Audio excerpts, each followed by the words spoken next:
Երևան քաղաքի կառավարման տեխնոլոգիաների կենտրոն։ Պարոն քաղաքապետ, նախորդ շաբաթվա ընթացքում արձանագրված վավերացումները աճ են գրանցել եւս 15%-ով, հիշեցնեմ, որ նախորդող շաբաթվա ընթացքում առկա էր աճ 18%։ Եվ այսպես բաշխումը տեղի ունեցել հետևյալ կերպ, տրոլեյբուսներում կազմել է վավերացումները 116138, մետրոպոլիտենում 616370,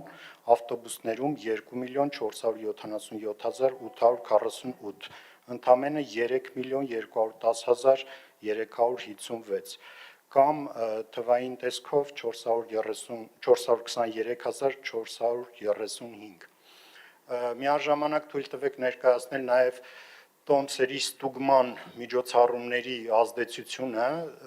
նախորդող երկու շաբաթյա համեմատականը այս երկու շաբաթվա ընթացքում էկրանին գրաֆիկի տեսքով այն ներկայացվում է, այսպես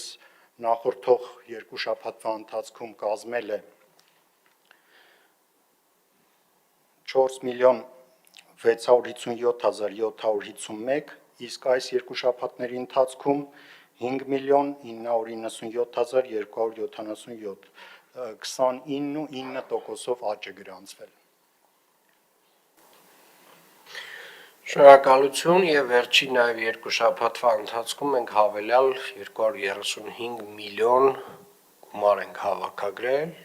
ի համեմատություն դրա նախորդ երկու շաբաթների, որը խոսում է այն մասին,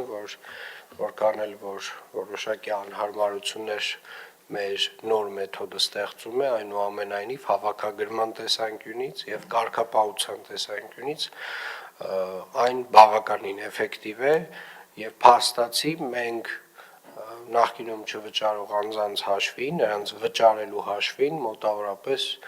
8 նոր ավտոբուսի գումար ենք հավաքել երկու շաբաթվա ընթացքում, հարգելի գործընկերներ, ուզում եմ այս թվերը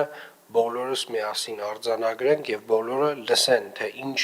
թվերի մասին է խոսքը եւ նորից կրկնեմ բոլոր այն մարդիկ, ովքեր որ բողոքում են, որ տրանսպորտի քանակը քիչ է, պետք է ֆիքսեն, որ նաեւ եթե իրենք չէին վճարում նախկինում, իրենք նաեւ կարելի ասել սպասարկում էին այդ օրակարգը, որ տրանսպորտը շուտ չավելանա քաղաքում։ Իսկ մենք այս պահին ունենք գալի 45 տրոլեյբուսներ, ուր են հասել մեր տրոլեյբուսները, պարոն Էվոյան։ Տրոլեյբուսների վերջնական այս պահին թարմացված ինֆորմացիա չկա, բայց պետք է որ Ռուսաստանի տարածքում լինեն։ Շատ լավ, այսինքն մոտակա շաբաթների ընթացքում սպասում են 45 նոր տրոլեյբուսներ եւ արդեն 170 նոր ավտոբուսների գնման հայտը պետք է պատրաստեք։ Շնորհակալ եմ։ Հավանիր տեսանյութը եւ բաժանորդագրվիչ նորությունները բաց չթողնելու համար։